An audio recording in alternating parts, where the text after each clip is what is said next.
So we had technical problems, um, hmm, which we have had now for the 10th time.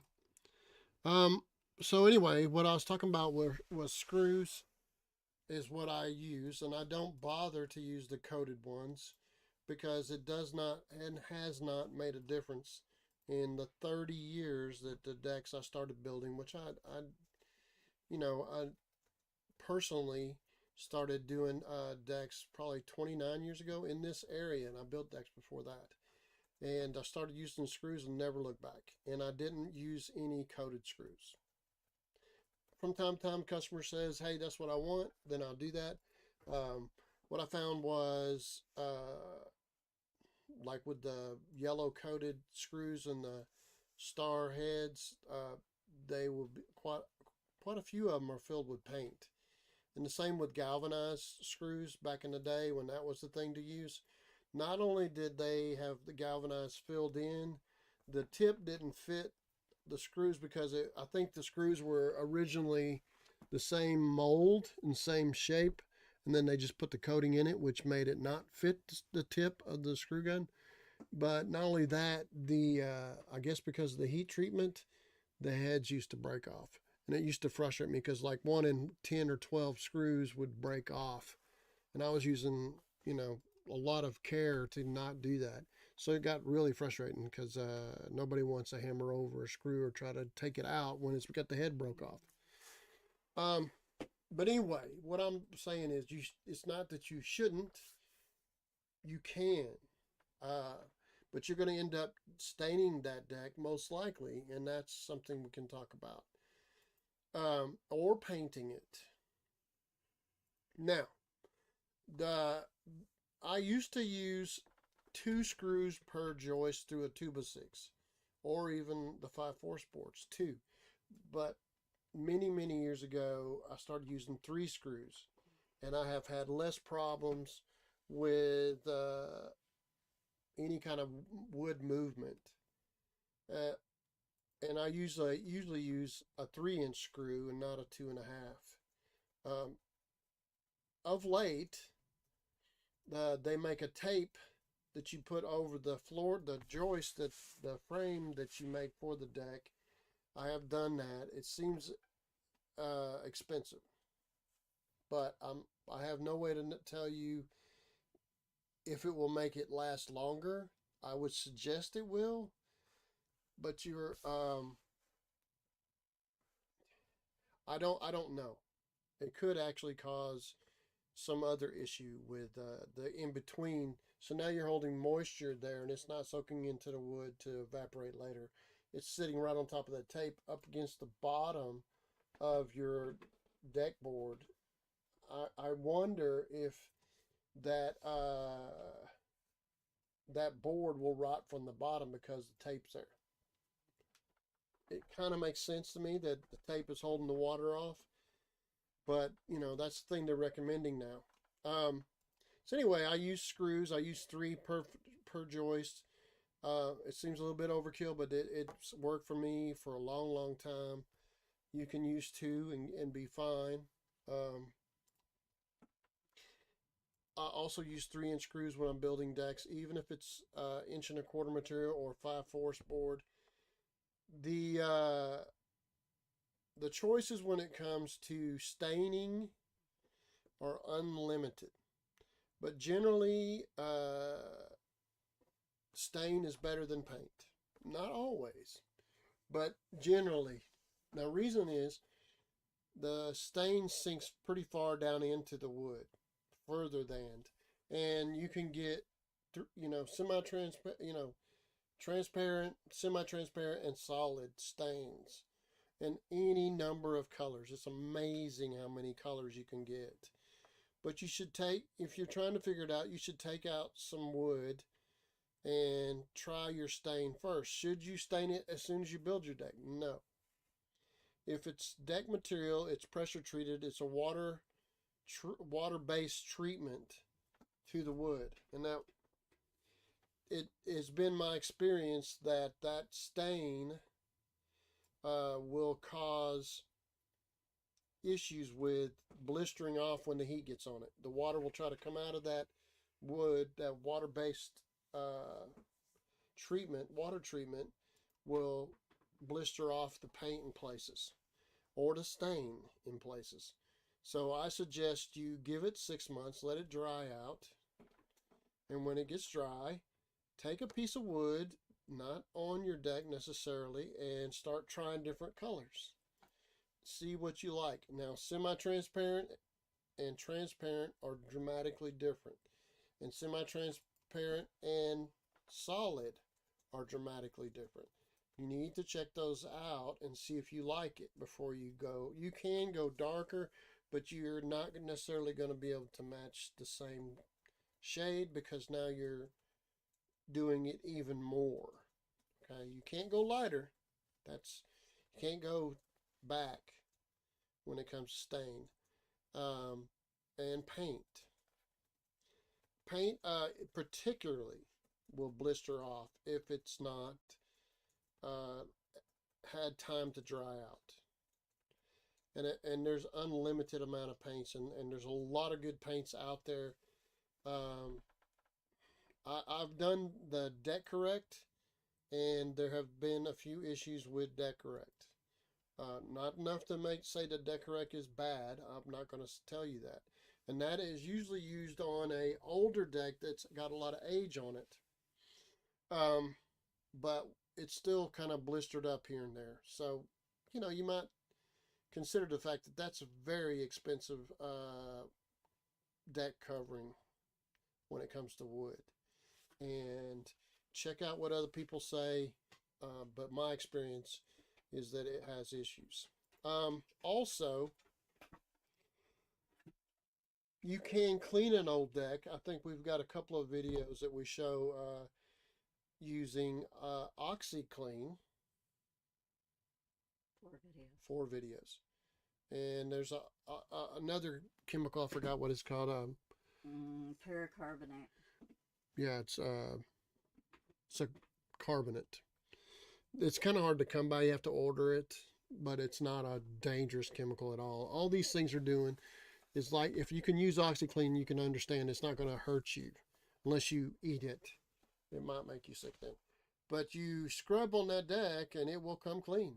You don't have to, if you pressure wash a deck, which seemingly that's faster, but understand when you pressure wash a deck, it will tend to knock out the softer part of the wood and not the hard wood grain, and that'll end up making it stand up, and there'll be a lot of splinters. So when you pressure wash, that's something you need to keep in mind. Also, the supports that you put in, you're generally going to want to be on 16-inch centers. You can do 2 foot. You start having problems when you go 2 foot on center with the frame. And again, I want to tell you the supports underneath, I wouldn't go more than 6 foot unless you go to 2x8 or 2x10.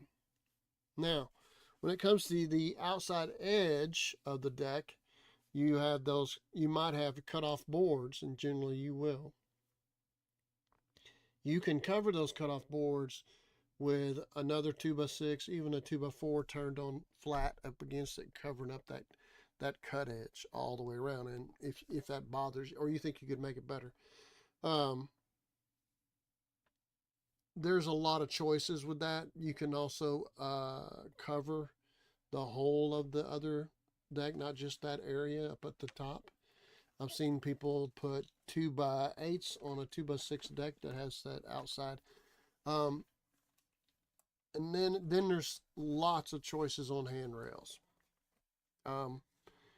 Generally, I use 4x4s, but the customer can tell me what they want for the supports, and I usually don't go more than 8 foot.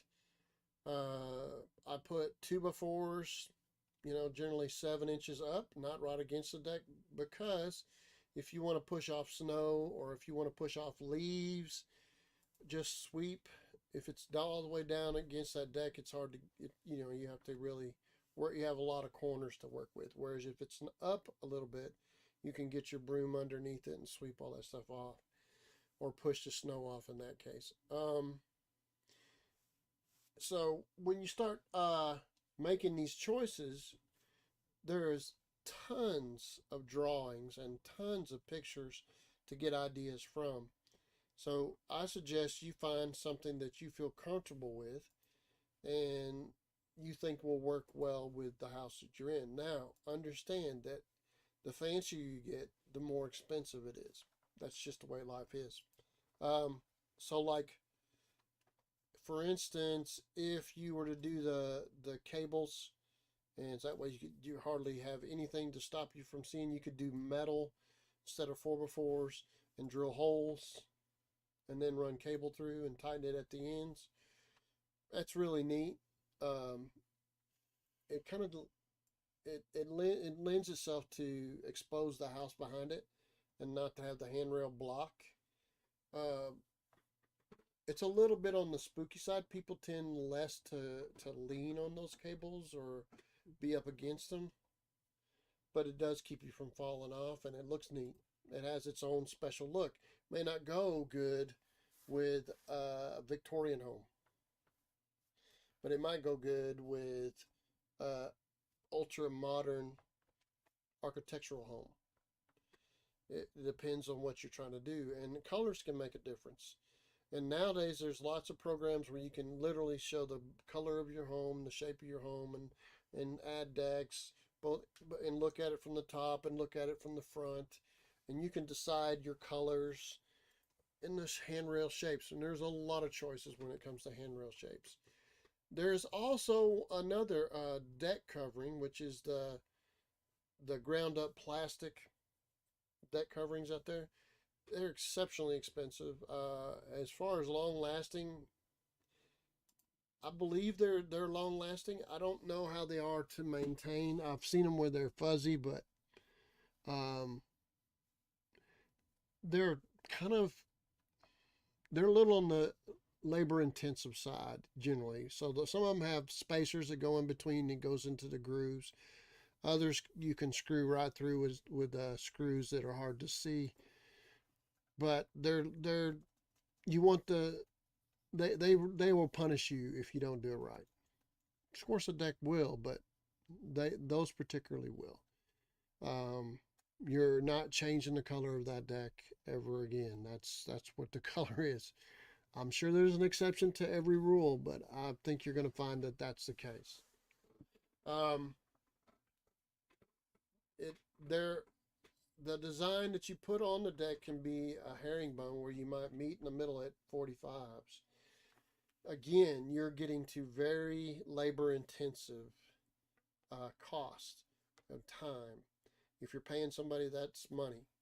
If you're doing it yourself, it's a lot of time. And you can use up the material, but you need to have somebody that's conscious of the material. And if you're saving the material, it costs time. So those are all things you got to balance out. One of the things I kind of harp on with the guys and people that I deal with when it comes to trying to figure out a budget, that generally you have three choices, and you can have two of the three. Okay, and that's cost, speed, and quality. Now, if you choose, I want quality, you can't have speed without high cost. You have to have, you can't have low cost, high speed, and high quality. Okay, you can't have high quality and high speed generally. You're going to have to take time. Those three factors you're always going to find. If you try to get them, they're going to have high cost. Those two right there are going to have high cost. If you want to get low cost, or if you want, I know normally people say I want to spend money, then you can get high quality, and you can get it for very. You can put a whole lot of people on the job and get it done, but it costs a lot of money. So if you're trying to reduce your costs, you got to reduce your quality, or you know, you know, cut the time. You have those choices to factor, and you're going to get two of them. You're not going to get low cost, high quality, and high speed. It's just not going to happen.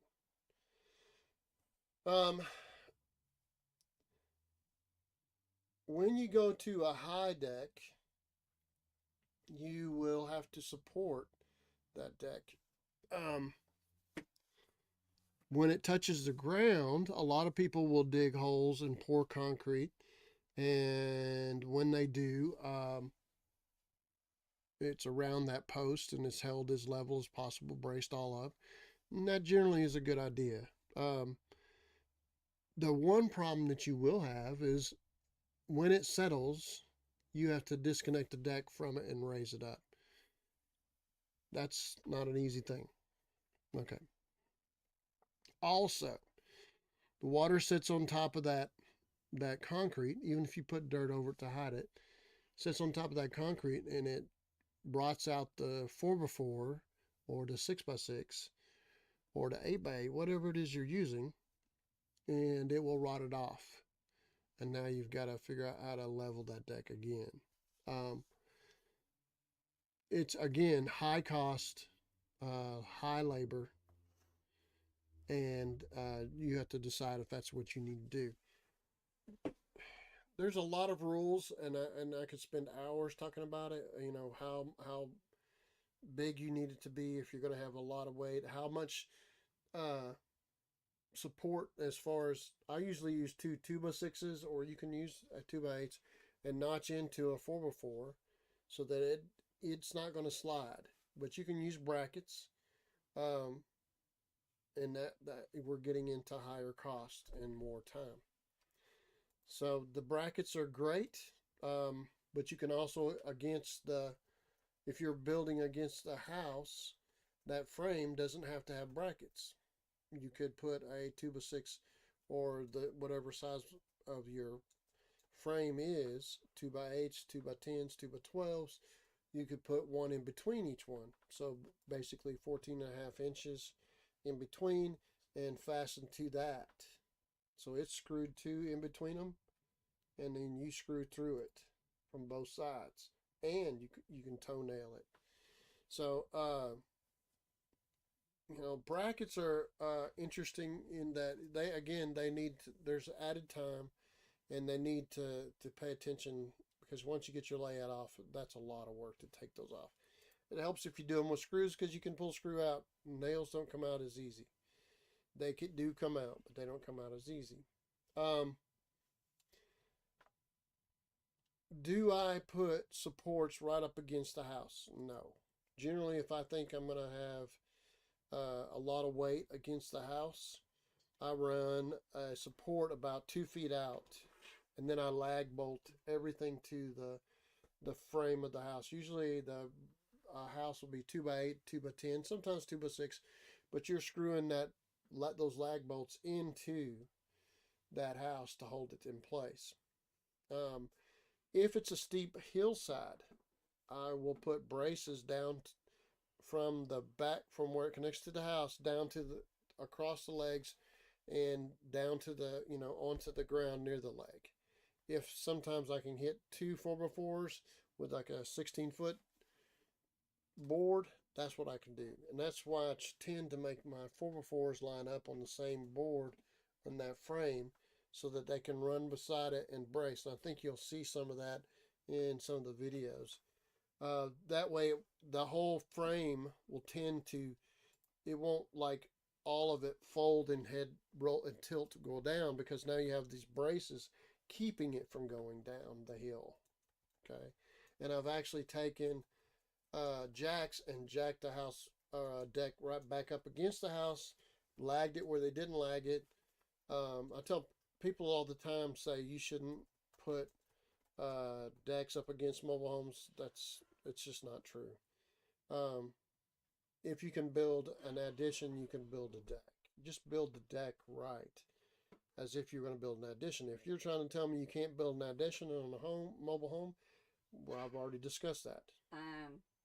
What's the best thing to strip off paint of deck to stain it? That's the Childress family. To strip off the paint, Um, it depends on the thickness of the paint, and you can really scrub on it if it's been there very long. Um, you use a stiff brush, and uh, I would try scrubbing it off before I use the pressure washer. Pressure washer's next. When you do, you're going to lose some of the softest part of that wood, and then go to stain. Um, Generally, the paint wants to come off. It may be more work than you want to when it comes to the scrubbing. It's a lot of work, but it saves the wood generally, the soft part of the wood. So if you go to pressure washer, generally a pressure washer will, or even they make a high pressure wand. I think it's like 15, $20, and your pressure from your I think Lowe's sells it too. Uh, it has a little tiny hole and it sprays out a spray about that wide, and it really pressures hard. That will knock off a lot of paint, but a pressure washer kicks it up to the next level, and of course you're knocking off the soft part of your wood. Um, Even then, you're going to find you may have to sand in places. So getting paint off. Funny thing is, paint will come off in places, but then you'll have a hard time getting it off in other places. So I mean, your first choice is to scrub it off with OxyClean, see if it'll come off. Your second choice is to use a high pressure wand, was like $20. Your third choice is to pressure wash, and then you may have to sand in places. I hope that gives you an answer. Um, it's still better and cheaper than replacing the wood. A lot better, cheaper. Everything's more expensive now. Inflationary parts of your choices now and accomplishments now are going to be worth a lot in the future. Both because the materials are higher and the labor is going to be higher too. I think what's going to happen is 2008, 2010, they called that area the Great Recession. But when we were in it, weren't calling it that, were they? I believe we're in something more than the Great Recession. Depression. Yeah. I would say we're heading for, if we're not already in a depression. And there's a lot of people that are suffering, and the costs of things are going through the roof. So labor's going to go through the roof. Everything you're doing now is better than waiting till later. Kind of the old classic, don't put off till tomorrow what you can do today. So, the answer to every question is hard work and good choices. Make good choices. And as you guys seem to have that together as a family. And I'm really proud of you guys, by the way. And thank you for coming in and putting up with all our mistakes and helping us out with the audio. We're a good example how we are not perfect, and we have to live with our imperfection. And it keeps us humble. We all fall short, as it says in the Bible, we all fall short of the glory of God. Well, we fall plenty short. So living and learning, I guess, even in this electronic world. By the way, I haven't found any kind of AI program that would replace actual hard work. The AI program can tell you all kinds of things and recommend things, but you still got to do it. And they have machinery now. Doesn't mean that automatic machinery is going to do, work around your house. It might dig the ditch, but you got to have somebody there.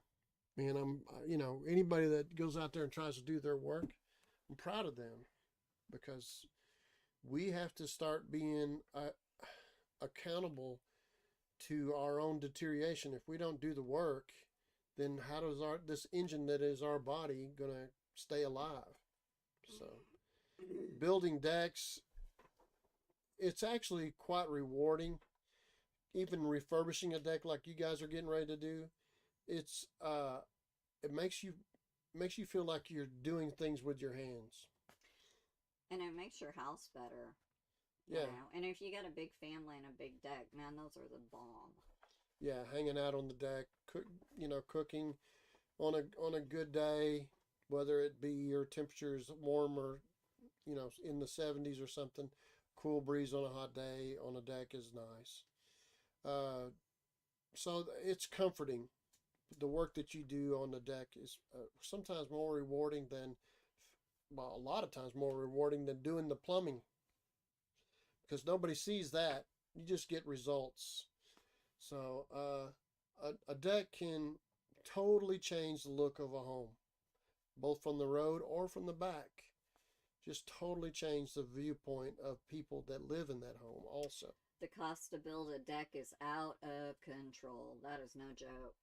Materials, labor, everything. Yeah.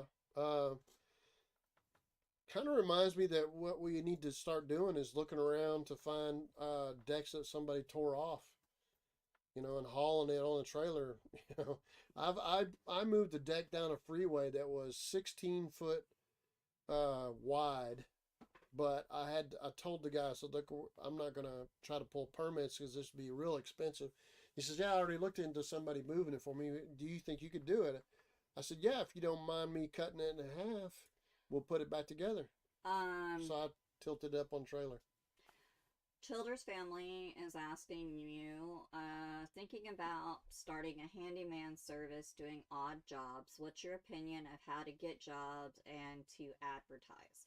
Which we need to do an entire series of streams on different things like estimating jobs, Yeah, the advertising, things like that. All right. What would I do if I was starting out? It all depends on your Skill level. your experience. Yeah, skill level. What I've told guys who work for me and then all of a sudden thought they could do what I do. I've got a couple of them. There've been many more that started and just quit. Um, what I tell them to do is go to realtors and leave a card. And the thing about this phone that you have, you can take pictures of your work and then put it out online, so that's your resume. That's what YouTube was for me. And then really protect your reputation. And I know you do that already.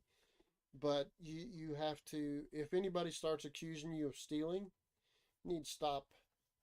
If somebody starts accusing you of being dishonest, you need to correct them right away and say, hey, look, if you think I'm being dishonest, it's time for me to stop. Alpha Light says, hello, sir. Hope you're doing well. How you do, man? Glad to have you around. So, if you're going to start your own business, the best advertising out there? Word of mouth. Well, word of mouth is very, very inexpensive and good for you. That's why I say protect your reputation. You don't want to just, hey, I'm in a hurry, because you get in a hurry sometimes. Schedule, weather's coming, and you do a poor job. I know what I would tell them to do. Postcards. That's what I was just thinking. I was leading to. Yeah, because that's been the best advertising, the best ROI, even without these people knowing us. What we're talking about is postcards, and we send it to specific areas, and they cost around, I guess they're up to near 40 cents or 50 cents a stamp, and the postcard itself is what? I don't think it's that much. 35, 40? Anyway. Yeah. So your postcard stamps are cheaper than regular stamps, and you put on your postcard a picture of whatever work you think you can do, and on the back side where your address would be, you make a coupon. And I will tell you this part. Contact the county that you're in.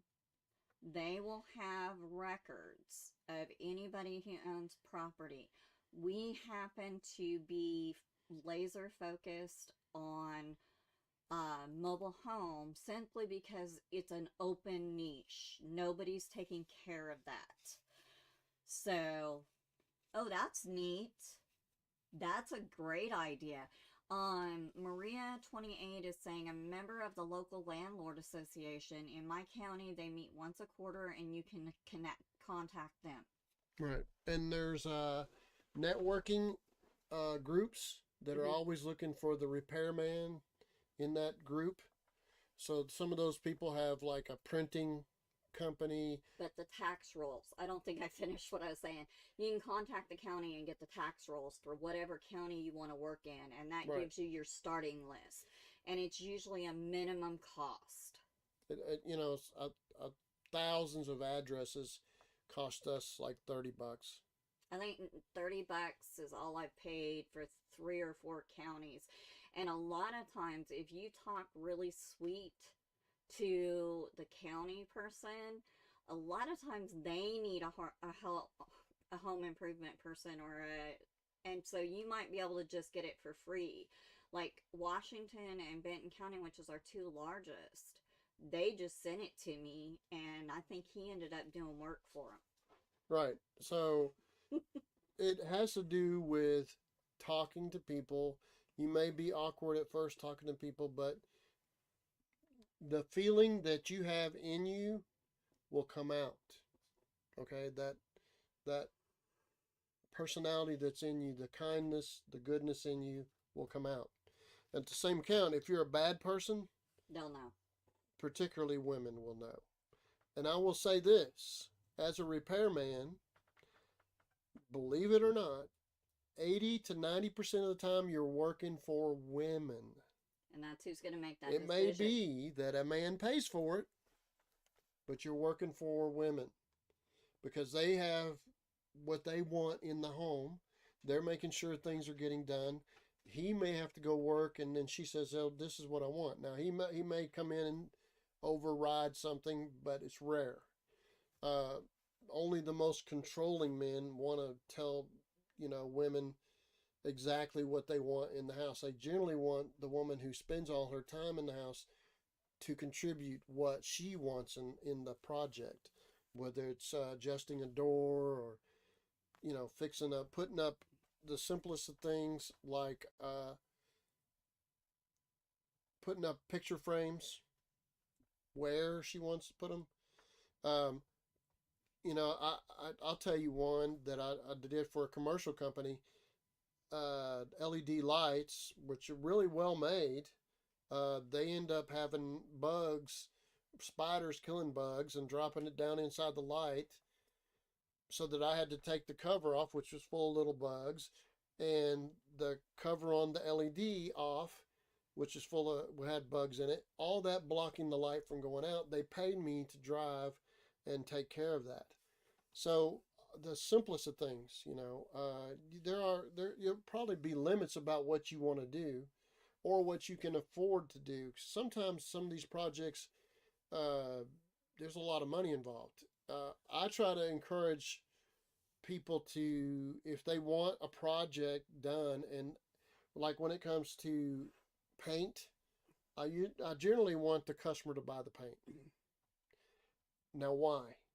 Because it is so easy to mistake. I didn't want that orange. I wanted a lighter orange. And how many different shades of orange are there? There's a lot. And the yellows and browns and whites and all the blends in between. I generally want the customer to be involved. This is what I want. Okay. And then write everything down. Follow up estimates. I generally don't charge for estimates unless it's an insurance job. And guess what? I charge for estimates then. And I tell them, if you get me to do the work, I will refund you the $75 that I charge for the estimate. But generally, a high percentage of people who get you to do estimates on insurance are not going to use you. They're going to have somebody else do it that's cheaper than you, or they're going to do it themselves, or they're not going to do anything with the money, with fixing it. They're just going to keep the money. So, hey, look, I will spend the time to do all the estimate, checking on the materials and all that. So another thing you need to remember this inflationary time period is be careful about getting tied into a job for more than a month or so. Make sure it's dated. It's a. No, this is only good for 60 days or something, I because wouldn't even do that long. yeah, you got to be careful because plywood can change overnight. You can see an $8 piece of OSB go to $35 in a short period of time. and you can see even simple things like a 2x4, 2x6 all of a sudden get nuts. And particularly when everything's steadily going up, be careful about getting yourself too far into material game. So again, if the customer is, and I don't mark up materials. You'd have the customer get the materials too. If and on occasion the customers do get materials, because not everybody has a truck and trailer, nor do they have the time to do it, nor do they know where to go when it comes to some materials. So I spend time working with the customer, and I understand it's my job to make their lives better. That's what I do. And if we're a servant to mankind. We try to help one another. We should anyway. Um, so if you have that in your mind, I think you will find that if you're trying to make other people's lives better, they'll give you the work.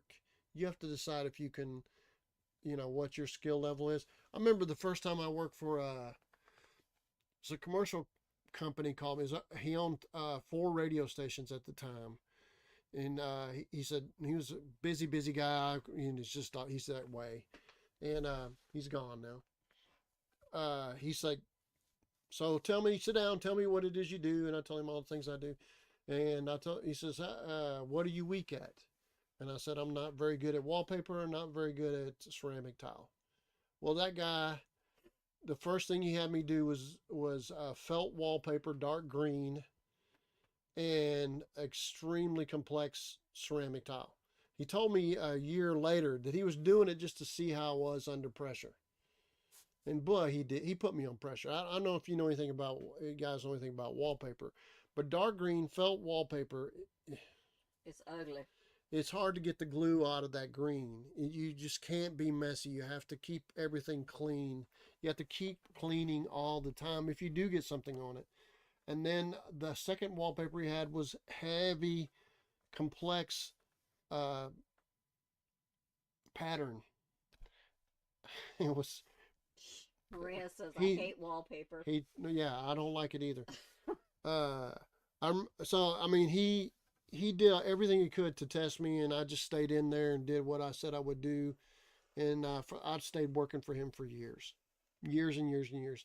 So sometimes when you bid a job starting out, you will lose money because you didn't. I'll tell you one way I used to lose money. I used to forget the time it would take to go get the material and come back. I'd estimate the job. I knew exactly how long it would take me. I knew how much the materials cost. I got it all burned up, and I forgot about the time to go get the material and come back. Sometimes an hour and a half drive. I've done jobs that were 2 hours away, but of course the material is closer than that. But I'm just saying, an hour and a half in this area, rural area, which I think you guys are, you might have to go a ways to go to a supply house and find out they don't have it there, and you have to go to another one. And, so you end up getting material at 2 different places. If you don't allow the time to get that in there, you can lose money doing that.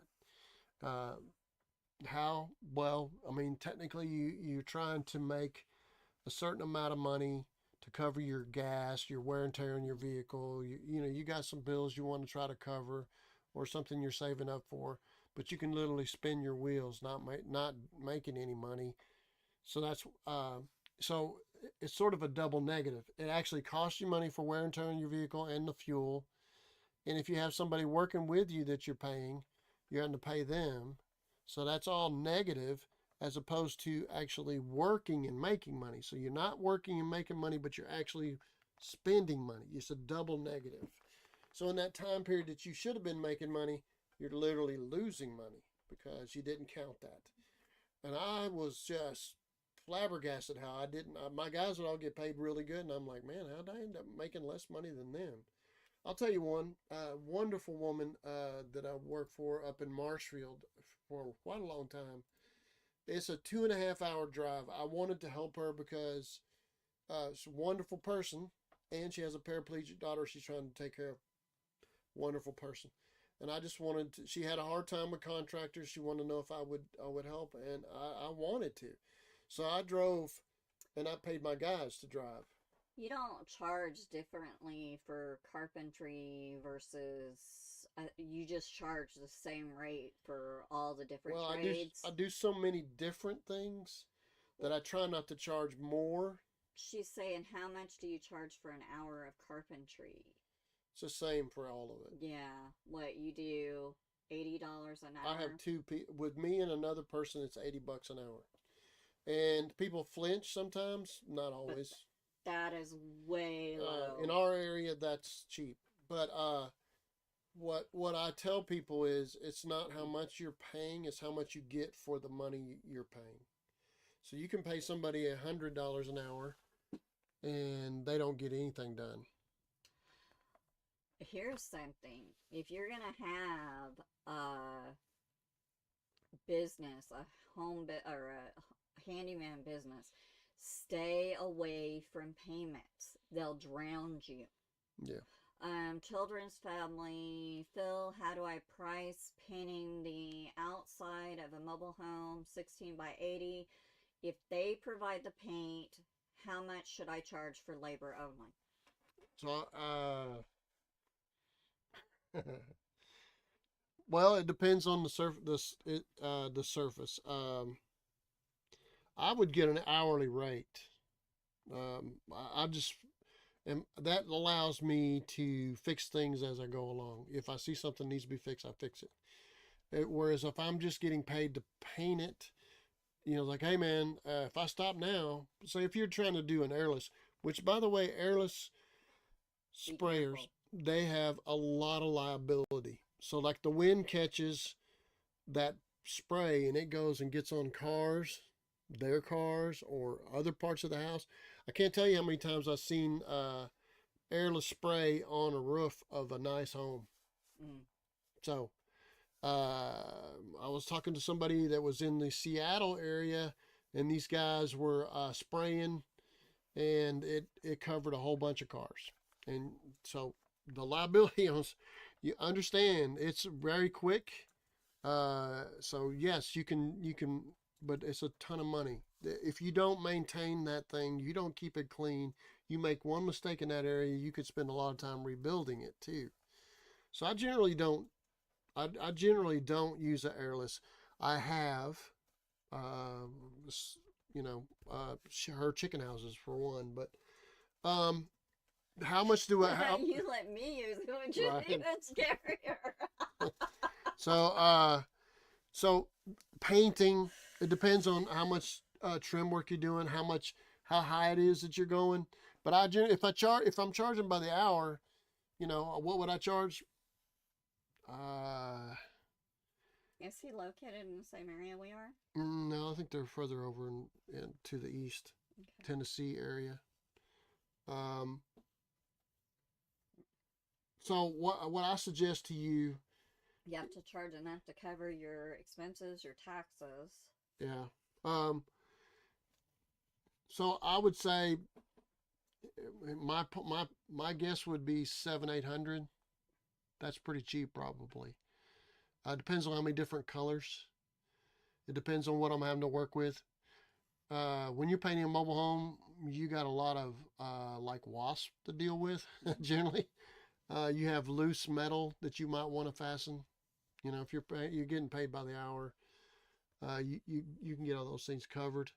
You might want to seal after the fact, seal around the window. So whenever you do the paint job, talk to them about sealing the top of the top and the sides of the windows, not the bottom. Because if you get a water leak in a You want it to window, go out. you want the water to come out. You don't want to trap it inside. um, that's a I don't do a whole lot of that painting mobile homes. I have, but through the years it's not something I do regularly. So I would say 700-800 and usually get it done in a day or so. Starting out, that's what I would do. Generally, though, I would me and my one of my youngest sons, the twins, uh, we'll probably get one done in about a day and a half. So it's gonna cost them about 800. Um, It depends on what you're protecting too, because sometimes you got concrete to protect. You got to buy the drop cloths and stuff like, protect the deck because you got a real pretty deck. You need to. You can buy those things at Harbor Freight. You need to look at it before you do your pricing. Yeah, you wouldn't want to price anything over the phone. There's a lot of people. By the way, I don't know what the scam is exactly, but there's a ton of guys that call me and say, hey, I need you to, I hear you got great, and usually the syntax is wrong, so they're not from English speaking, not American. Um, I need you to do work for me, very perfect work. And you're like, okay, there's no such thing as perfect work. But anyway, what they'll say is, would you go out and estimate the job for me? And I always say, hey, when can you meet me out there? Oh, I can't. I'm in the hospital. I have lung cancer. I've had surgery and I can't get there. No, So don't do that. do not.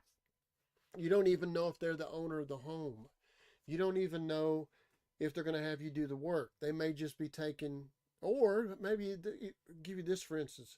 You do the work and then they don't pay you because the owner never said that that's, agreed to it. This is just somebody that had you do the work.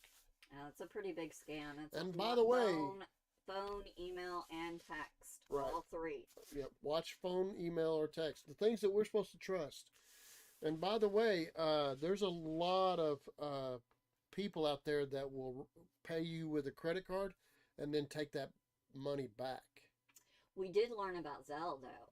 Yeah, Zelle. Zelle, yeah. Because it's a bank-to-bank transfer. Zelle can't do it. They can't reject Zelle is a one-way street. It goes from their bank to yours. But like credit cards, PayPal, you can't prosecute without a lot of trouble. Like a bad check, and they stop payment on check, you can go to court and discuss it if that's what it takes. You can put a lien on the house.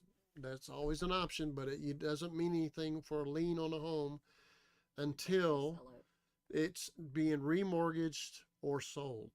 Then that lien has to be settled then. I don't want to be discouraging. I want you to be optimistic. At the same time, we want to arm you because of things that we're seeing. I don't want you to be stabbed in the heart right when you first start. And believe me, there's tons of people that you'll do work for and they won't pay you. Yeah. I wouldn't say anywhere near 20%, but enough so that you'll be counting on that money and it won't be there. And if they pay you with a credit card, they can go back, I'm hearing, as much as 5 years. 5 years and take that money back. And the credit card companies themselves can do it if the people... If they were making default. payments on that large sum... And they default. And they say, I'm not making that payment anymore, the credit card company itself can say, well, we're taking that money back from that contractor. Or, so be aware of that. So you need to be dealing with the person that you're doing the work for. They need to make the choices, and you need to put it in writing. And be careful of anybody that's out of state from you. Yeah, something about, people, this is another one we've learned. I've had to learn it over and over again. People are really, really nice to you. And then at the end of it all, they'll say, I'm not paying you. Because they don't live there. This is their vacation home, or they're bought it and having you fix it. And they don't live in the neighborhood. They don't care about their reputation. Okay? It doesn't make any sense, but there's a lot of people out there that can just feel like, hey, I live in California, so I don't care if I make a mess over here in Arkansas. That's a frequent one. Yeah, California's been a problem. Because those people have stomped on top of each other's feelings and their conscience until they don't have much. Not everybody, but a good percentage. There's a lot of those people that, big city people don't have the same conscience as everybody else because they've been taken advantage of, and it just becomes a way of life. So I don't let anybody get, when there's a big job, I start with a small amount. I don't try to get half up front and then half at the end, because at the end, half the job is in, now you're dancing around to do extra things that are not even in agreement, but you need that last half. Is, well, I need you to do this too for the same cost. Yeah, I want you to do this. Otherwise, I just won't pay you, because I really think you ought to have done that. That should have been part of it.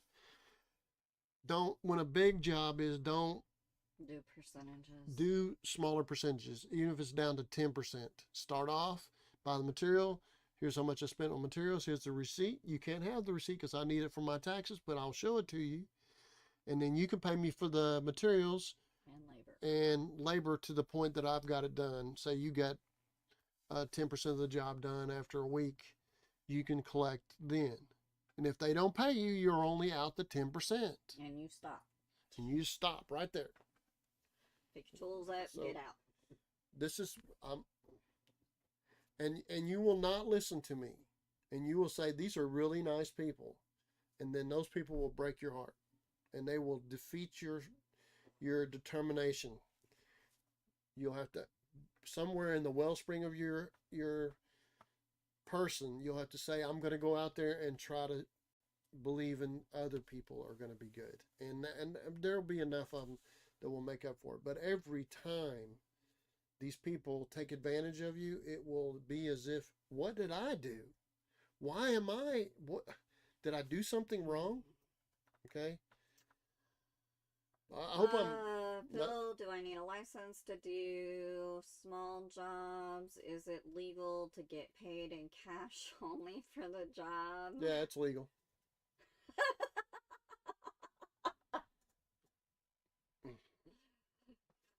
There's nothing illegal about it. When it comes down to checks, I mean, you can prosecute checks.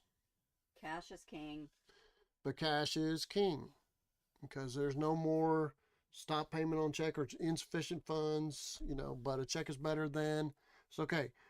Cash is better than a check. Check is better than a credit card. And promises, that's their last one. Maria's saying, I always buy my own materials and I pay my handyman separately in cash. That guy will jump through hoops if you're paying him cash, because it takes so much of the worry. If anybody's been doing handyman work or not, you've had a bad experience after any length of time.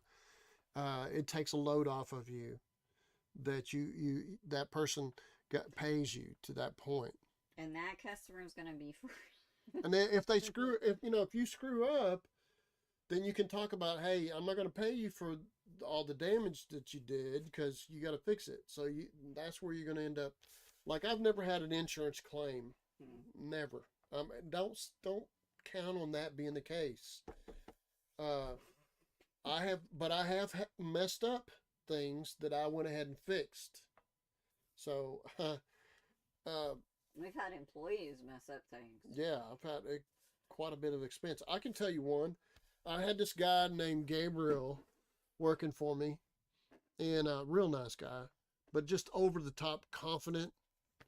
And he's like, yeah, I could do this plumbing. And he, for whatever reason, he took purple primer into a white bathtub and spilt some of it on the white bathtub.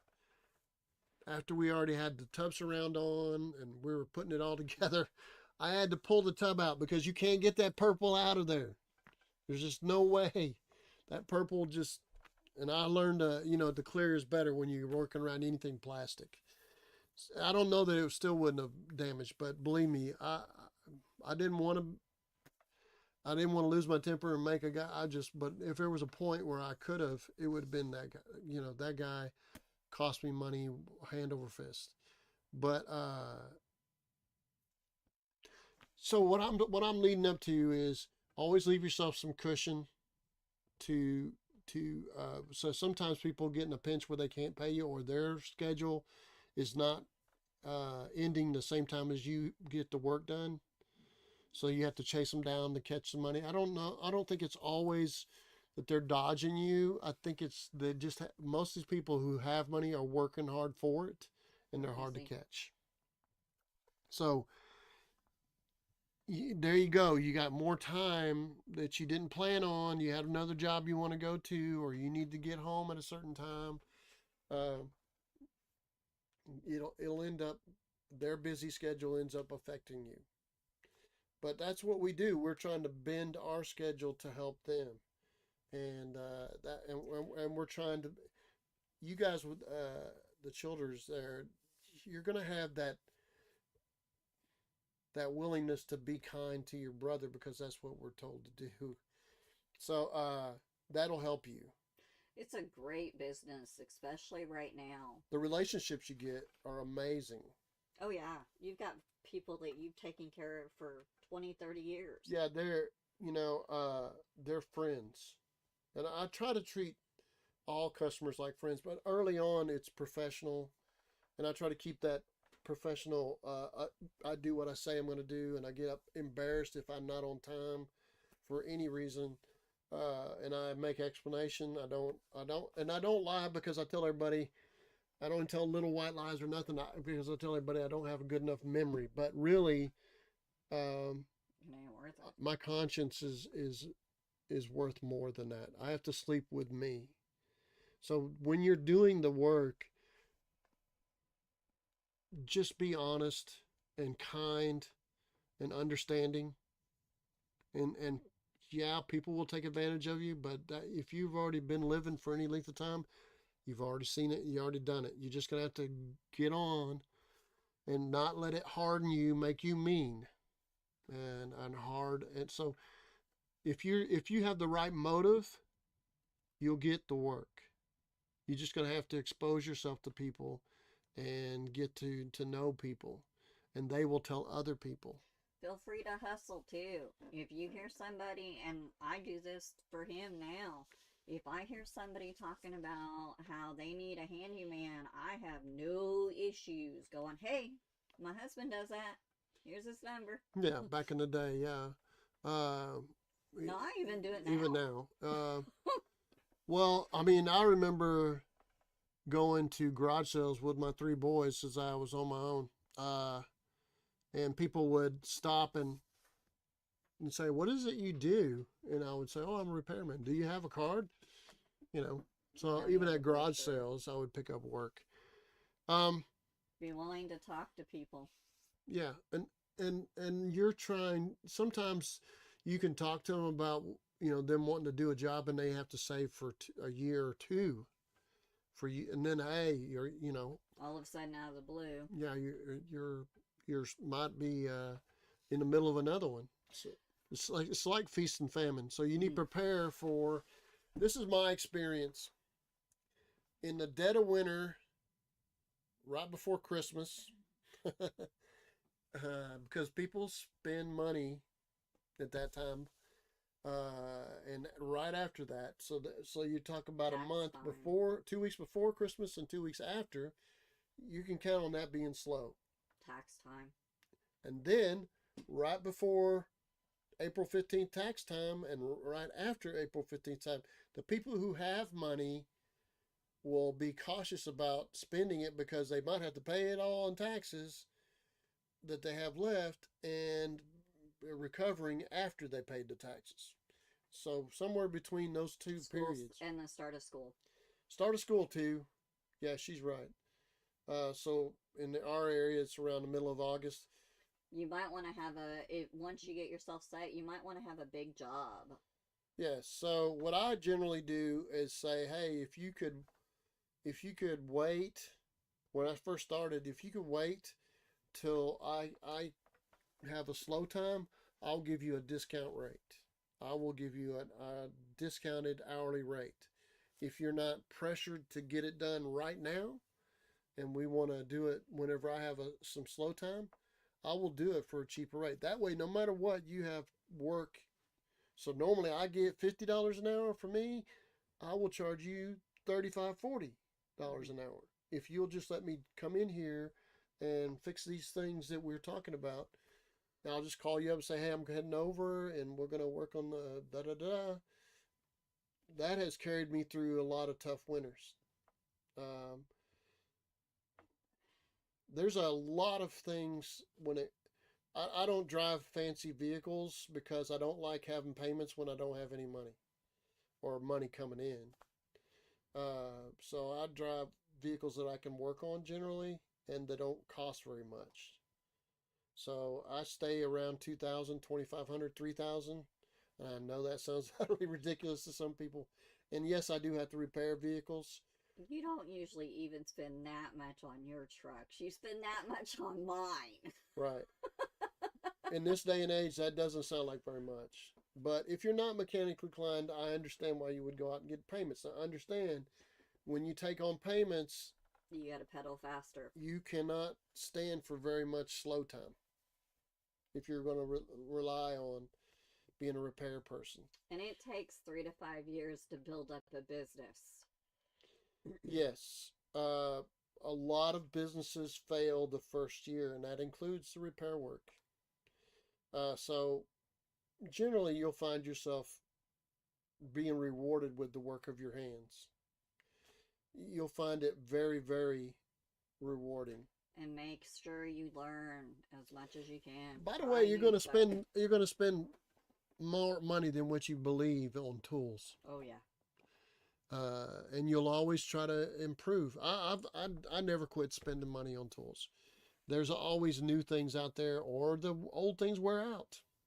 This battery thing, to me, it's almost like rentals. Those things last a year or two, and then they start going bad, or if they last that long.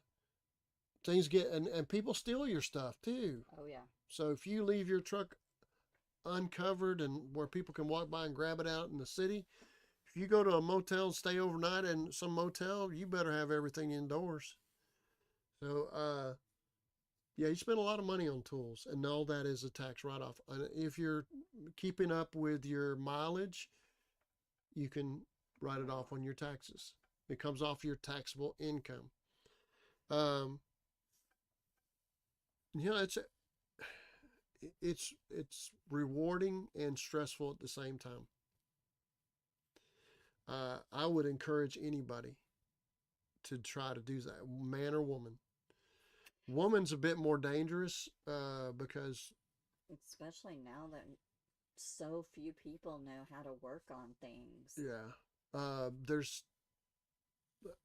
women. I've met women who do painting and things like drywall finishing. All those are skills that take time.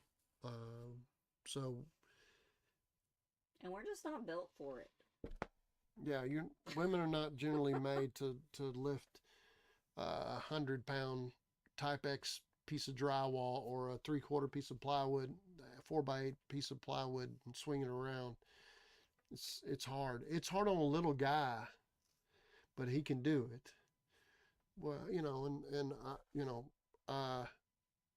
I personally think that there's a lot of work out there for the person that just wants stuff hauled off. If you got a truck and a trailer, there's whole apps with just lining up stuff to take to the dump. Well, not only that, you could also gather that stuff and flip it. Yeah, you can sell that stuff. Yeah. A lot of times people don't want it around anymore. They got other things that are more valuable to them, and they're going to get rid of those things. So your truck and your trailer can make money all in itself. And going to the dump, there's plenty of apps out there. Now, I used to do that anyway, but realtors, that's one of the first things that I would recommend is contact every realtor in your area and say, hey, this is what I'm doing. And you need to convey to that realtor who's always in a hurry that you're going to help that you're going to be a good person. A lot of realtors are women, say 70% of them. So you're going to provide them with the comfort that what you're going to be to get what they need done. So littlest things to the biggest things. You get 4 or 5 of them, and they know lots of people. Can you get work from Facebook? I believe you can. I just don't know how. And I have a problem with Facebook, and so well, to me, it's tends to feel like You ever seen two sets of dogs barking at a chain link fence? Hmm. It's too many people that can feel like they can say anything and not be held accountable. And it also, Um, you don't own that. You if you can have a get kicked off. website on Facebook or a site on Facebook, you need to understand you don't own it. Mm-mm. They can shut it down anytime they want to for anything that somebody said you said. Site, page, group, You lose any of it. everything. So eventually, you want to be friendly with somebody who can do that or do it yourself. So you know, there's plenty of people out there Uh, that do businesses on Facebook. Childers family. Phil wanted to tell you a funny story that happened to a friend of mine. He did a roofing job in West Virginia, and the homeowner came out, and it was Gilligan, the actor from the show on Gilligan's Island. He got off the island. Holy cow! He was on another TV series called Wagons East, or it was with both the skipper and him both they were heading a different direction for yeah, he was, wow, that's something else. There's a story that puts things in perspective. Um and it's kind of off color, but the story is these guys are sitting around and this woman says, "Hey, for $200 I'll do anything you want." And the guy goes, go paint my house." Let's put things in perspective. What it actually, your skill is what it's worth, right? So you're what you're doing is not something that's easily done. You're putting up with personalities. You're learning sometimes. Honestly, I learn all the time. So you're never going to that off balance feeling ends up being in confidence in yourself, because it's like I've done things that I didn't know very much about, and I'm doing them again. And if you get hung up, you do have a lifeline. Yeah, you can always give me a buzz. Yeah, I deal with people all the time. Hey man, this got this situation. One of the guys that I used to have work for me, he lives in a bigger town from here. I may have him on the show and we'll talk. But he calls me up. "Hey man, what do I do here? I got this tree that I got to cut." And I was like, "Well, why'd you get yourself into a tree? You don't know anything about cutting trees." Or I got to jack up this floor. How do I do it? Well, well, you should have talked to me before you got the job. Hmm. Um, but he's doing all right. He has to do other work to keep his repair business, and that will probably be one who survives. If he manages money right. Um, he's a middle-aged guy, so and single. Uh, but there's a lot of things that you need to be cautious about, but you don't need to be so cautious that you don't do the work. You're always going to be learning. You're always going to be in a new situation, and there's rarely ever the same situation after the same situation. That's why we So, have so many videos that will repeat similar jobs, but they're in a total different situation. like I'm jacking up a mobile home, and then I'm putting a garage door in, or fixing lights. That's the last 2 days, 3 days. So it's a Oh, and you were pulling termites earlier, pulling drywall, doing termite damage repair. yeah. It's there's a lot of things out there to learn, and I think I consider the challenge of learning as part of life. And I'm still living, and the humility that I need to survive all that, and the confidence that comes with being through it. What is it? Tested by fire. So, uh, you'll make mistakes. I remember one time one of my classic decisions was like, "Hey, I should always, if I'm the driver of a vehicle, I should always check the load, make sure it's tied down." And I'm like, "Hey, did you tie that tub surround or that full blown tub? Did you tie it down?" "Yeah, I did." And it comes off. Yeah, then I'm buying a tub. Which Uh, ain't cheap. I remember one time I went like 60 miles, and then I got pulled away from a stop sign and lost 30 sheets of 3/4 plywood into the highway, spread Woo! out over 40 feet in traffic because I didn't check. The guy who did it, he was like, "I did, blah, blah, blah, blah," but it's my responsibility if I check it. It's their responsibility, sort of. Still my responsibility if it comes off the vehicle. So, yeah, you're gonna make mistakes, but there are certain responsibilities you have to take if you're the person in charge. So, more power to you. I have every confidence that with a good heart and good intentions, and with the goal of making other people's lives better, you will be successful. Hopefully, I'm leaving you with a good message. You're always welcome to give me a ring. I enjoy talking to people. I enjoy people. Uh, One of us has to. she's been, before she met me, she was discouraged by people, but she and I have never fought. So we just don't yell at each other. We don't. We just. I stay busy doing what I do, and I make a lot of mess at home. I have a lot of stuff, a lot of projects always. So like the cobbler's kids have no shoes. My house is not fancy. It could be, but I don't have to pay a lot of taxes just to look good. I don't really want to pay taxes to look good. I don't purposely, but the county comes in there and says, "Oh, that's not much." That's fine with me.